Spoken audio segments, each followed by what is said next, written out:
আসসালামু আলাইকুম।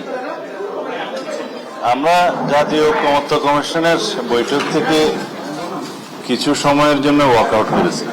নির্বাহী বিভাগকে রাষ্ট্র এবং সরকার পরিচালনার ক্ষেত্রে যাতে কোনোভাবেই বাধাগ্রস্ত না হতে হয়, যেহেতু নির্বাহী বিভাগের অ্যাকাউন্টেবিলিটি থাকছে সংসদের উপরে, সংসদের কাছে, এবং নির্বাহী বিভাগের অ্যাকাউন্টেবিলিটি থাকতেছে জনগণের কাছে।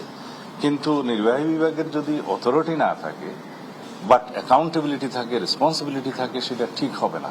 জনপ্রত্যাশা এবং জন আকাঙ্ক্ষা পরিপূরণের জন্য আগামী দিনে নির্বাহী বিভাগের কাছে অনেক বেশি প্রত্যাশা, অনেক বেশি কার্যক্রম আশা করি। সেই লক্ষ্যকেই আমরা সামনে রেখে মনে করি যে নির্বাহী বিভাগকে অতিরিক্ত দুর্বল করার মধ্য দিয়ে রাষ্ট্রের সে আকাঙ্ক্ষা, জনগণের সে আকাঙ্ক্ষা পরিপূর্ণ হবে না। সুতরাং আমরা সে বক্তব্যটা আগেও দিয়েছি, আজকে হয়তো আবার দেব। সেটার বিবেচনা আমরা মনে করি সেই আলোচনায় আমরা অংশগ্রহণ না করাই উত্তম। কিছু সময়ের জন্য ওয়াকআউট বলাই যায়, অবশ্যই যাব।